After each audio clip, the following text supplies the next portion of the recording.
नमस्कार बच्चों। आज हम पढ़ने और समझने वाले हैं ईएमसी की वर्कशीट नंबर 4 को, जो कि क्लास 9 से 12th की रहेगी। ईएमसी की वर्कशीट एक स्पेशल वर्कशीट होती है जो आपकी एकेडमिक वर्कशीट से काफ़ी अलग होती है और बहुत इंपॉर्टेंट होती है।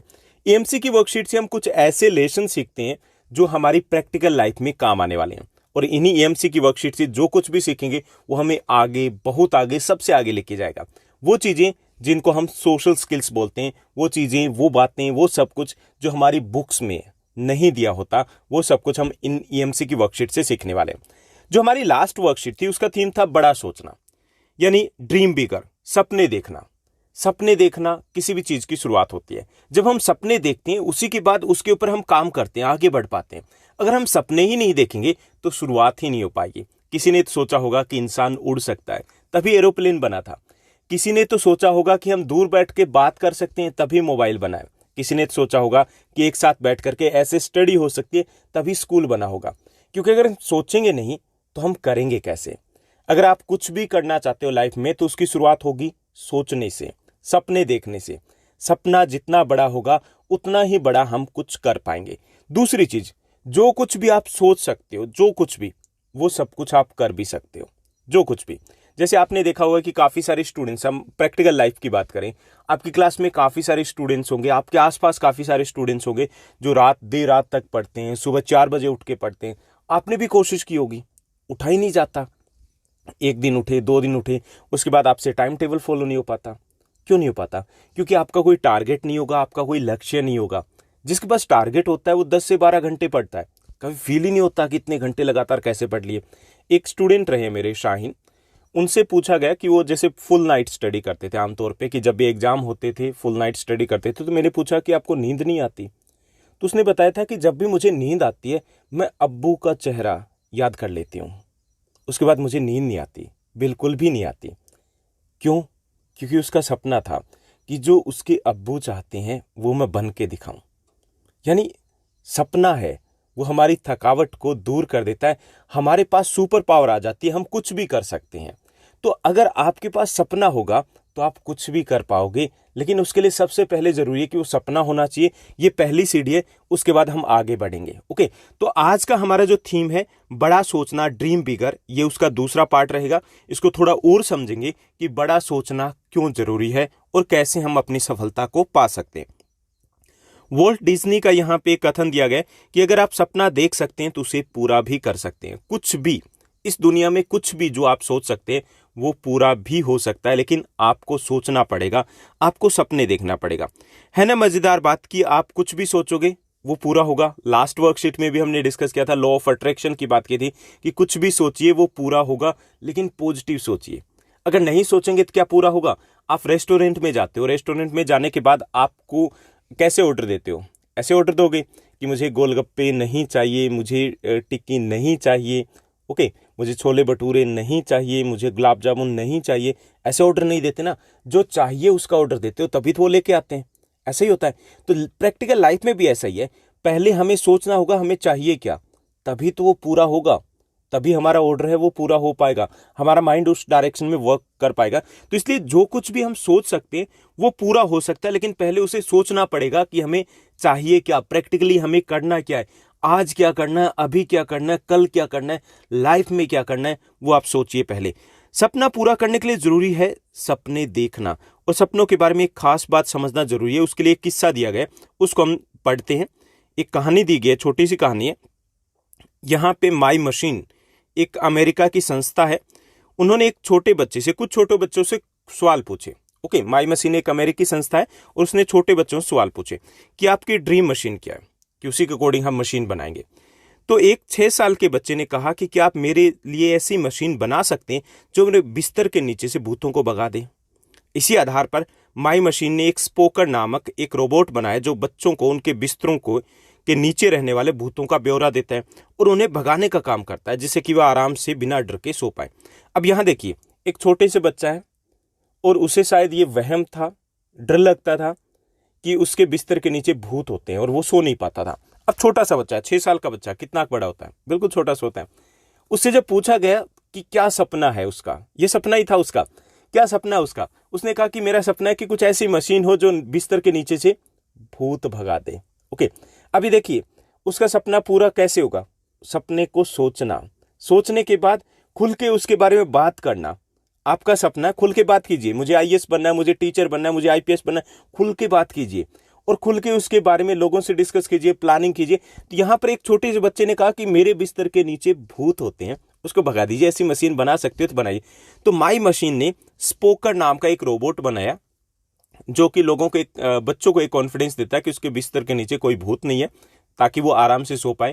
तो एक यहाँ पे शुरुआत कहाँ से हुई, उसका सपना पूरा हुआ बच्चे का। कैसे पूरा हुआ, क्योंकि उसने बच्चे ने अपने सपनों को बिना किसी डर के सामने रखा। जब सामने रखा तो वो सपने पूरे हुए। तो इस तरह 6 साल के बच्चे का जो सपना है थोड़ा सा अटपटा लग सकता है, लेकिन हम सोचिए कि हम एक एग्जाम्पल के तौर पे ले रहे हैं कि कैसे हम सपने जब देखते हैं, कोई बात हमारे मन में होती है तो उसको निडरता के साथ सामने रखना होता है। जब सामने रखेंगे तो उसका समाधान निकलेगा, कुछ न कुछ अवश्य होगा, उस दिशा में हम आगे बढ़ेंगे। पर सपने देखने के लिए सबसे जरूरी यह है कि हम अब बच्चों की तरह निडरता से सोच पाएं, जो कुछ चाहिए वो हम सोच पाएं, जो अच्छा लगता है वो हम सोच पाएं, और अपने अंदर छिपे उन सपनों के बारे में बात करने से ना घबराएं जो दूसरों को बचकाने लग सकते हैं, दूसरों को असंभव लग सकते हैं। ओके, जुड़ने के सपने साधारण हो, असाधारण भी तो हो सकते हैं। शुरुआत में हो सकता है दूसरों को लगे कि ऐसा थोड़ी होता है, दूसरे लोग कहें। ओके, जैसे कि अगर हम बात करें पहली फ्लाइट की, पहले जो एरोप्लेन जो उड़ा था, जो राइट ब्रदर्स थे, उन्होंने पहली बार जब एक न्यूज़पेपर को बताया कि हम ऐसे कुछ बनाने वाले हैं जिसे हम उड़ेंगे। ओके, तो न्यूज़पेपर, जितने भी न्यूज़पेपर थे उनमें पब्लिश हुआ कि 2 ऐसे राइट ब्रदर्स से पागल हो गए हैं, ऐसे लोगों को जेल में डाल देना चाहिए जो कहते हैं इंसान उड़ेगा। इंसान भी उड़ सकता है, और ऐसा उड़ा कि आज तक उड़ रहे हैं ना। तो शुरुआत में जब कोई चीज़ नहीं होती, जब हम नया करने की सोचते हैं तो सबको इम्पॉसिबल लगता है। हो सकता है आपका मजाक उड़ाया जाए, हो सकता है लगे कि नहीं आपसे नहीं हो पाएगा, क्योंकि ज़्यादातर लोग टांग खिंचाई में लगे रहते हैं। क्यों? क्योंकि अगर मैं ये आपसे कहूँ कि आपसे नहीं हो पाएगा, आप आईएएस बनना चाहते हो, आईपीएस बनना चाहते हो, नहीं हो पाएगा, लेकिन ये मैं आपके पोटेंशियल की बात नहीं कर रहा हूँ, मैं अपने अकॉर्डिंग बात कर रहा हूँ। मेरे से नहीं हो पाता तो मुझे लगता है किसी से नहीं हो पाएगा। तो जब भी आप सपने देखते हो, सपने देखिए, फिर उसके लिए प्रयास कीजिए, किसी की मत सुनिए, आप कर सकते हो। ओके, क्योंकि समाज में या हम आसपास देखते हैं तो कई बार ऐसा भी होता है कि पीछे खींचने के लिए बहुत ज़्यादा मिल जाएंगे। आपके लिए तालियां बजाने वाले तब मिलेंगे जब आप टॉप कर जाओगे, जब आप बहुत आगे निकल जाओगे। पता, हम एक गेम में चैंपियन है, वर्ल्ड चैंपियन है एक गेम में, जिसमें हमारा मुकाबला कोई भी देश नहीं कर पाता, वो कबड्डी। ओके, क्यों चैंपियन है? क्योंकि कबड्डी में टांग खींचनी होती है, और टांग खींचने में पता है इंडियंस का कोई मुकाबला नहीं कर सकता। तो इसलिए सपने देखिए, सपने देख लिए, बिना डर के निडर होकर के अपनी बात को रखिए, और उसके लिए कोशिश कीजिए, चाहे लोगों को वो असंभव लगे, चाहे वो लोगों को बचकाना लगे, आपको पीछे मुड़ के नहीं देखना है, प्रयास करने हैं। तो आइए एक बार फिर अपने सपनों के बारे में सोचते हैं। पिछली वर्कशीट में आपने कुछ अगर लिखना भूल गए थे अपने सपनों के बारे में, या कोई बड़ा सपना है तो वो आप इसे लिख सकते हो। ओके, जैसे यहाँ पे आपका बड़ा सपना है तो वो आप लिखिए 3 सपने, इनको मैं रिटर्न में आंसर देने वाला हूँ। जैसे आपका सपना हो सकता है पीएचडी करना। ओके, आप ग्रेजुएशन करोगे, बीए, बीएससी, बीकॉम करोगे, उसके बाद एमए, एमएससी, एमकॉम करोगे, उसके बाद हो सकता है पीएचडी करना आपका सपना हो। तो एक सपना हो गया आपका पीएचडी करना। दूसरा आपका सपना हो गया टीचर बनना। ओके, किसी का हो सकता है आईएएस, आईपीएस बनना हो, टीचर बनना एक लॉन्ग टर्म का सपना है कि आपको अच्छी एजुकेशन लेनी है और टीचर बनना है। तीसरा सपना हो सकता है अपने पेरेंट्स के लिए प्यारा सा, अच्छा सा एक अपना खुद का घर लेना। ओके, तो ऐसे कुछ सपने हैं जो पिछली वर्कशीट में रह गए थे, या फिर कोई बड़े सपने। 3 सपने आप यहाँ पर लिख सकते हो। ओके, तो उनके बारे में सोचिए। अब हम आगे बढ़ते हैं और बात करते हैं यहाँ पर, जैसे दोबारा से उसी टॉपिक के ऊपर आते हैं कि 6 साल के बच्चे के सपने की खास बात क्या है और उसे साझा करने के क्या नतीजे हुआ। तो जो 6 साल के बच्चे के सपने की बात की गई है, तो सबसे स्पेशल ये है कि उसने सपने को देखा कि ऐसा होना चाहिए। सोचा ना, 6 साल के बच्चे के लिए भी सोचना बड़ी बात है कि ऐसा कुछ हो, मशीन हो जो भूतों को भगा दे, सोचा। दूसरी खास बात यह कि उसने निडरता से अपने सपने को सामने रखा, सपने की बात की। साझा करने का नतीजा क्या हुआ? जो माई मशीन थी उसने स्पोकर को बनाया और उसका सपना पूरा हुआ। तो जब तक हम साझा नहीं करेंगे, जब तक हम सोचेंगे नहीं, तब तक वो सपना पूरा नहीं हो सकता। क्या वो बनता? ऐसा होता नहीं हो पाता जब तक वो सपना नहीं देखता। ओके, तो यही हम सब के साथ होता है, कॉमन होता है। तो यहाँ पे एक कहानी दी गई है फ्लिपकार्ट की। ओके, काफ़ी मोटिवेशनल कहानी है, पूरी पढ़िएगा, सुनिएगा। यहाँ पे फ्लिपकार्ट की कहानी है कि कैसे इसकी शुरुआत हुई और कैसे ये टॉप पे पहुंचे। आइए अब पढ़ते हैं फ्लिपकार्ट की कहानी, जिसे सचिन बंसल और बीनी बंसल ने शुरू किया था, और समझते हैं सपनों को पूरा करने का सफर कैसे होता है। यहाँ अपने साथ हम बाद में कनेक्ट करेंगे कि सपने कैसे हम पूरे कर सकते हैं खुद के।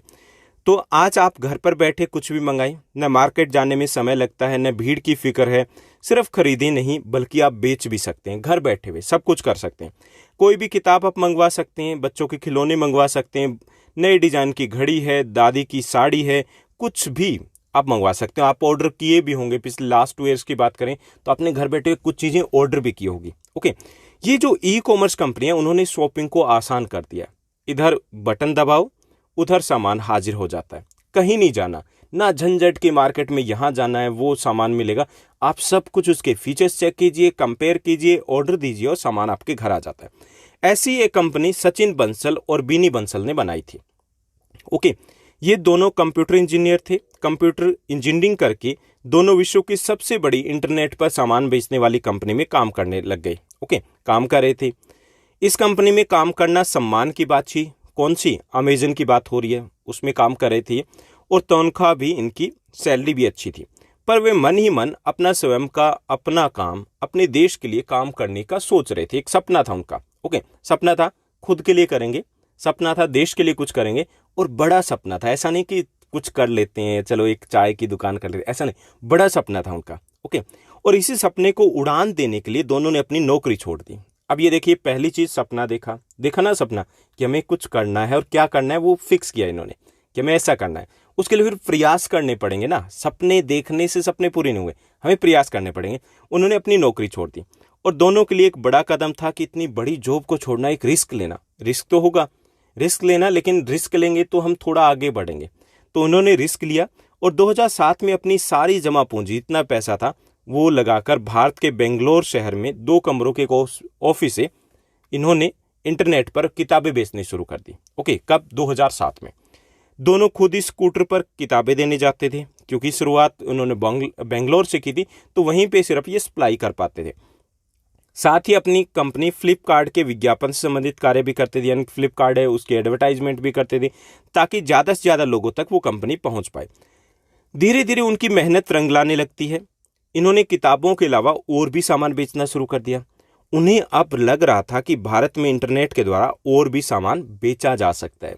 यानी धीरे धीरे वो स्टेप बाय स्टेप आगे बढ़े। शुरुआत की, मेहनत की, लगातार डटे रहे, नए एक्सपेरिमेंट करते रहे, और वह और व्यापारियों से भी मिलने लगे जो दूसरे प्रकार का सामान बनाते और बेचते थे। उन्होंने उन्हें अपने साथ मिलाया। जिस समय इन्होंने शुरुआत की थी, भारत में लोग इंटरनेट पर पैसे के लेन देन को पूरी तरह सुरक्षित नहीं मानते थे। यानी कि उस समय की बात की जाए तो लोग इंटरनेट ठगी ऐसा कुछ मानते थे कि ऑनलाइन है वो ठगी जल्दी हो सकती है। ऑनलाइन वो पेमेंट नहीं करते थे उस दौर में। ओके, जैसे आजकल आपके पास है गूगल पे है, फोन पे है, अमेजन पे है, ऐसा कुछ नहीं होता था। उस वक्त आप क्रेडिट कार्ड या डेबिट कार्ड से पेमेंट करते थे और उसको सेफ नहीं मानते थे, और ज़्यादातर लोग इनका यूज़ भी नहीं किया करते थे। ओके, तो उस वक्त कई सारी प्रॉब्लम्स थी, लेकिन लोग देख परख कर सामान खरीदने के भी आदी थे। आदत नहीं थी कि नहीं ऑनलाइन तो सामान आएगा, गड़बड़ आ सकता है, और खरीदने से पहले पैसा नहीं देना चाहते थे, ये भी एक इश्यू था। तो दोनों ने मिलकर के यहाँ पर भी रिस्क लिया, इस समस्या पर विचार किया और उन्होंने कैश ऑन डिलीवरी की शुरुआत की। सामान लो, पैसे दो। ओके, एक हाथ सामान लो और दूसरे हाथ पैसा दो, ये शुरुआत की उन्होंने। यानी अपने टाइम के अकॉर्डिंग उन्होंने डिसीजन लिए, जैसी जो सर्कमस्टांसेस थी वैसे ही उन्होंने डिसीजन लिए कि नहीं ऐसा करना है, लेकिन आगे बढ़ना है, कुछ अलग करना है। ओके, ई कॉमर्स कंपनियां भारत में उस वक्त नई थी, ग्राहकों को सामान समय पर नहीं मिलता था। अब इन्होंने अपनी सामान डिलीवरी कंपनी भी शुरू की। समय पर ग्राहक तक सामान पहुंचने लग गया। पसंद न आने पर बदलने का भी प्रॉमिस किया कि अगर चेंज करना चाहोगे तो चेंज कर दिया जाएगा। जैसे जैसे देश में लोगों का भरोसा इन कंपनी में बढ़ा, इनकी तरक्की होने लगी। बड़ी बड़ी कंपनियों ने इनके काम में पैसा लगाया। जब इनका कारोबार और बढ़ गया तो इन्होंने देश के विभिन्न शहरों में अपने ऑफिस खोलने शुरू कर दिए। इस बीच उन्होंने और भी कंपनियों को खरीदा और अपनी कंपनी को और आगे बढ़ाया, यानी कि आगे बढ़ते गए। आखिरकार एक दिन ऐसा आया जब कंपनी ने एक ही दिन में 1400 करोड़ रुपए का बिजनेस किया। एक ही दिन में, ये सोचिए, एक छोटा सा 2 कमरे का ऑफिस था और खुद स्कूटर पे जाकर के वो अपना सामान बेचा करते थे। वो कंपनी, उसने एक ही दिन में 1400 करोड़ का बिजनेस किया, सिर्फ 24 आवर्स में। 2016 में सचिन और बीनी बंसल को टाइम्स मैगजीन के सबसे प्रभावशाली 100 लोगों में चुना गया था, जिन्होंने कुछ करके दिखाया। यहाँ पे देखिए कि कहाँ तक वो पहुंचे, और यहाँ तक पहुंचने के लिए सबसे इंपॉर्टेंट क्या था? सपने देखना। सपने देखा तभी पहुंच पाए ना यहाँ तक। आज कंपनी की बात करें तो 26,000 करोड़ का व्यापार करती है। 2 कमरों के ऑफिस की जगह 3 बड़ी इमारतों ने ले लिया, जहां पर इनका हेड क्वार्टर है, मेन ऑफिस है। जो 2 हाथ आपस में मिले थे, अब 50,000 हाथों को अपने साथ मिला है। 50,000 जो 50,000 के आसपास इंप्लॉइज है वर्क करते हैं फ्लिपकार्ट में। अपनी कंपनी की वेबसाइट के द्वारा केवल सामान ही नहीं बेचा, बल्कि लाखों लोगों को अपनी तरह व्यापारी बनने में मदद की, जो इनके साथ जोड़ करके अपना सामान बेच पा रहे हैं। और करीब 10 लाख के आसपास लोग हैं जिनको जॉब मिली हुई है फ्लिपकार्ट के कारण। वो सपना जो इन्होंने इंजीनियरिंग कॉलेज में देखा था, जिसे पूरा करने के लिए अपनी सारी पूंजी लगा दी थी, उसने भारत का सबसे पहला सफल ई कॉमर्स का इतिहास लिखा। ओके, तो ये कहानी है, इंटरेस्टिंग सी कहानी है ना। हम जैसे थे सचिन बंसल, हम जैसे थे बिनी बंसल, जिन्होंने सपनों को पूरा किया। अब सपनों को पूरा करने के लिए सबसे पहले क्या किया इन्होंने? सपने देखे। ओके, सपने देखे और उन सपनों के लिए प्रयास किए। दोनों चीजें जरूरी है, सपने देखना जरूरी है, उसके बाद प्रयास करने जरूरी। लेकिन पहला सीढ़ी क्या है? सपने देखेंगे। ओके, और उसको रोकता कौन है ये बताइए। यहां पे सबसे बड़ी प्रॉब्लम पता है क्या होती है? हम सपने देख लेते हैं और फिर खुद ही कहते हैं मुझसे ना हो पाएगा। आप देखते होंगे इस बार मुझे टॉप करना है, टॉप करना, अप्रैल में सोचते हो टॉप करना है। उसके बाद जब दिसंबर तक आते हैं कि नहीं 80% आ जाए ना, इस बार 80%, अगली बार टॉप करेंगे। और जब मार्च के आसपास अपने एग्जाम आने होते हैं कि बस 70 आ जाए ना इस बार, बस पेरेंट्स कुछ ना कहें। क्यों? क्योंकि हमने सपने देखे और हमें खुद में कॉन्फिडेंस नहीं है। खुद ने ही हमें कह दिया कि हमसे नहीं हो पाएगा, तब कैसे होंगे। एक छोटी सी कहानी मैं आपके साथ शेयर करता हूं। 2 बच्चों की कहानी है। ओके, 2 बच्चों की कहानी। 2 बच्चे थे, बेस्ट फ्रेंड थे। एक 7 साल का बच्चा था, 6 या 7 साल का बच्चा था, और दूसरा 12 साल का बच्चा था। ये मैंने कहीं पे पढ़ी है, सुनी है, काफी बार मैं शेयर कर चुका हूं अपनी क्लास में भी और यहाँ पर भी। तो 2 बच्चे थे, बेस्ट फ्रेंड थे। एक 6 या 7 साल का था, दूसरा लगभग 12 साल का था। वो साथ साथ ही रहते थे। ओके, साथ साथ खेलते थे, स्कूल भी एक में ही जाते, साथ साथ ही जाते थे, साथ साथ ही पढ़ते थे, टीवी देखते थे, खाते थे, पीते थे, नहाते थे। नहीं, नहाते साथ साथ नहीं थे, यह ज़्यादा होगा, मतलब साथ साथ करते थे सारी चीज़ें। ठीक। अब वो बच्चे गांव के बच्चे थे, और गांव में क्या होता है, जब गर्मियां होती है, समर होता है स्पेशली, तो काफ़ी लंबा दिन होता है। गांव के लोग सो जाते हैं दोपहर के टाइम में। बच्चों को कहाँ नींद आती है? आपको आती है? नहीं आती, बिल्कुल नहीं आती। तो बच्चे बाहर खेलने चले जाया करते थे दोपहर के टाइम में। जो बाहर की साइड में गांव में जगह होती है, पेड़ होते हैं, तो वहाँ वो चले जाते थे। ओके, उनका रूटीन था। तो दोपहर को गांव में बिल्कुल शांति होती है, वो वहाँ पे खेल रही थी। तो एक दिन ऐसा होता है कि वहाँ जहाँ वो खेल रहे थे एक कुआं था, उसमें बड़े वाला बच्चा गिर जाता है। वहाँ कोई नहीं होता, आसपास कोई भी नहीं था जो उस बच्चे को बचा पाए। ओके, वो जैसे ही गिरता है तो छोटे वाला जो बच्चा होता है वो आव देखता ना ताव देखता, तुरंत वहां पे एक बाल्टी रस्सी से बंधी होती है, उसको डालता और उस बच्चे को निकाल लेता है। ओके, मतलब तुरंत वो बाल्टी को डाला और उस बच्चे को, 12 साल के बच्चे को खींच करके निकाल लिया कुएं में से। अब वो बाहर आ गए, ठीक, बच गए। और बचने के बाद वो गीले हो चुके थे, क्योंकि वो भी गीला हो चुका था और उसके बाद थोड़ा बहुत वो भी गीला हो गया था, लिटिल बिट। अब जो उनके लिए समस्या ये थी कि घर अगर जाएंगे या गांव में कोई मिलेगा तो डांट लगेगी कि भीग कहाँ गए, और उनको क्या बताएंगे, कुएं में गिर गए थे, तो पक्का डांट लगेगी। लेकिन बच्चे थे, सच्चे थे, झूठ नहीं बोल सकते थे। उन्होंने डिसाइड किया कि चलो देखा जाएगा। अब वो घर की तरफ निकल पड़ते हैं। अब जब वो निकल पड़ते हैं तो रास्ते में 1 या 2 मिलते हैं, तो पूछते हैं कि क्या हुआ, तो वो बताते हैं कैसे कुएं में गिर गया था। उन्होंने कहा कि झूठ बोलते हो, मतलब कुएं में गिर गए थे, झूठ बोल रहे हो। मतलब उसकी बात को कोई मानता ही नहीं है, सीरियसली नहीं लेता है। आगे बढ़े, चौक के ऊपर कुछ बुजुर्ग बैठे हुए थे, रहीम चाचा बैठे हुए थे, कुछ 2-4 और भी बैठे हुए थे। उनमें से एक ने पूछा कि क्या हुआ लल्ला, भीग के कहाँ से आ गए? तो उसने बताया कि मैं कुएं में गिर गया था, ऐसे ऐसे करके, और फिर इसने मुझे निकाल दिया।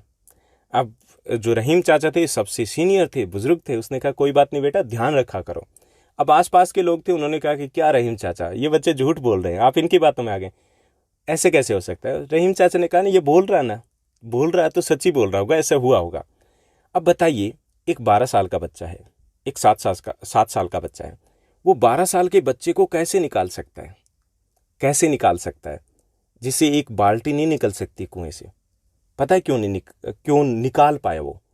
क्योंकि पहली चीज, उसके आसपास कोई नहीं था, कोई नहीं था। अगर कोई और होता, वो निकालने की कोशिश करता तो नहीं निकाल पाता, क्योंकि जो लोग थे वो ये कहते कि आपसे नहीं हो पाएगा।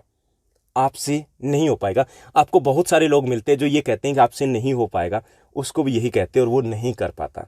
दूसरा, वो खुद भी नहीं था वहां पर, क्योंकि उसके पास सोचने का समय नहीं था। अगर उसके पास समय होता तो वो सोचता, मैं 7 साल का हूँ, वो 12 साल का है, मेरे से एक बाल्टी नहीं निकलती, मैं कैसे निकाल पाऊंगा। खुद भी नहीं था वहां पे। तो हम जब आगे बढ़ते हैं, सपने देखते हैं, सबसे पहले लोग होते हैं जो हमें रोकते हैं, आपसे नहीं हो पाएगा। उसके बाद हम खुद होते हैं जो हम खुद ही सोच लेते हैं, हमसे नहीं हो पाएगा।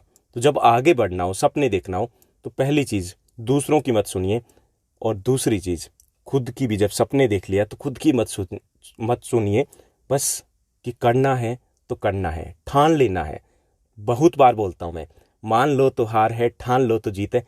ठान लीजिए कि मुझे करके दिखाना है, मुझे आईएएस बनना है, मुझे आईपीएस बनना है, मुझे टीचर बनना है, मुझे एक बड़ा घर चाहिए, मुझे मेरे पेरेंट्स के सपने पूरे करने हैं, पूरे हो जाएंगे पक्का। ओके, चलिए अब हम आगे बढ़ते हैं। यहीं पे इसी स्टोरी जो सचिन बंसल बेनी बंसल की कहानी थी, तो इस पर बेस्ड हमारे 2 एक्टिविटीज दी गई, उनको हम कंप्लीट करेंगे। तो टोटल हमारी 3 एक्टिविटी दी गई इस वर्कशीट में। पहला, अपने जीवन के कुछ बड़े सपने लिखिए। तो आपको बड़े सपने लिखने हैं, जैसे पीएचडी करना आपका बड़ा सपना हो सकता है, टीचर बनना आपका बड़ा सपना हो सकता है, परिवार के लिए अपना प्यारा सा घर लेना आपका बड़ा सपना हो सकता है। तो 3 कोई सपने लिखिए जो आपके बड़े सपने हैं, जिनको आप पूरा करना चाहते हो।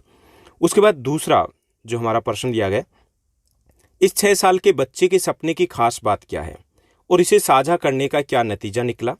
तो 6 साल के बच्चे के सपने खास बात यह कि वो निडरता से सोच पाया, बिना डर के सोचा कि हाँ ये मेरा सपना है, ऐसा होना चाहिए। अपनी बात को वो कह पाया और उसे साझा करने का परिणाम यह हुआ कि माई मशीन ने स्पोकर नामक एक रोबोट बनाया जो बच्चों के भूत के डर को दूर भगाता है। भूत नहीं थे एक्चुअली में, लेकिन उनका डर था, उसको दूर भगाता है। इस तरह बच्चे का सपना पूरा हुआ। कैसे पूरा हुआ? जब उसने सपने को देखा, साझा किया, तभी तो पूरा हुआ ना। उसके बाद तीसरा जो हमारा प्रश्न दिया गया, तीसरा है टास्क है, एक्टिविटी है कि सचिन बंसल और बीनी बंसल को अपने सपने तक पहुंचने के लिए किन किन पड़ावों से गुजरना पड़ा था। ओके, तो पहली चीज उन्होंने सपना देखा कि कुछ अपना करना है, कुछ देश के लिए करना है, कुछ बड़ा करना है। ओके, सपना देखा। उसके बाद सपने करने की दिशा में योजना बनाई कि क्या करना है, कैसे करना है। सपना तो देख लिया, लेकिन उस तक पहुंचना कैसे, उसकी प्लानिंग की उन्होंने।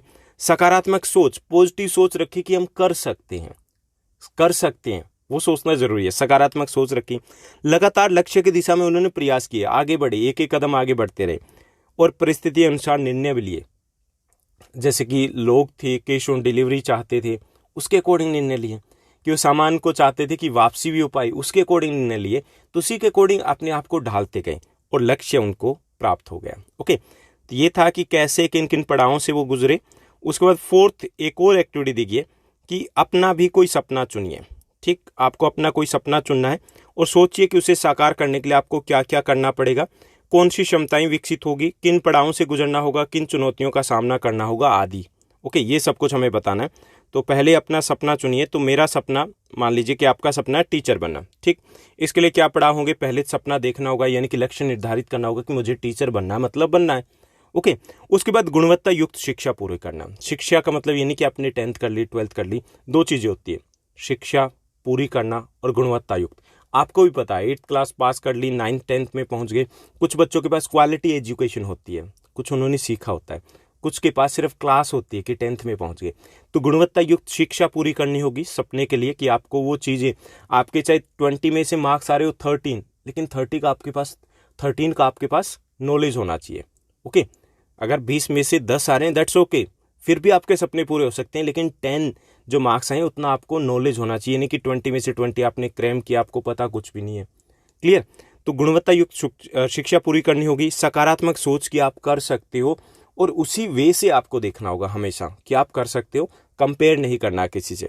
कॉन्सेप्ट पर ध्यान देते हो, अपने को टाइम मैनेजमेंट करना है, टाइम देना होगा। सपने देखने हैं, पूरे करने हैं, प्रयास करने हैं, टाइम मैनेजमेंट होगा आपको हर रोज कि इतना टाइम मुझे अपने सपने के लिए देना है, अपनी स्टडी के लिए देना है। तो टाइम मैनेजमेंट है वो इंपॉर्टेंट रहेगा। उसके बाद लगातार आपको मेहनत करनी है, एक दिन में सपने पूरे नहीं होते, मेहनत करनी है लगातार, कंटिन्यूटी है वो बेहद जरूरी है। आपको अभी से कंटिन्यूटी को मेंटेन करना होगा कि मुझे इतना पढ़ना है और ये सब कुछ मुझे करना है। और उसके बाद आपको लक्ष्य पर पहुंचने से, लक्ष्य को प्राप्त करने से कोई नहीं रोक पाएगा। ओके, तो ये थी हमारी आज की बेहद आसान इंटरेस्टिंग वर्कशीट। आई होप सब कुछ अच्छे समझ में आया होगा। अगर आपको ये वीडियो अच्छी लगी तो इस वीडियो को लाइक और शेयर करना मत भूलिएगा। Thank you, bye bye, have a nice day.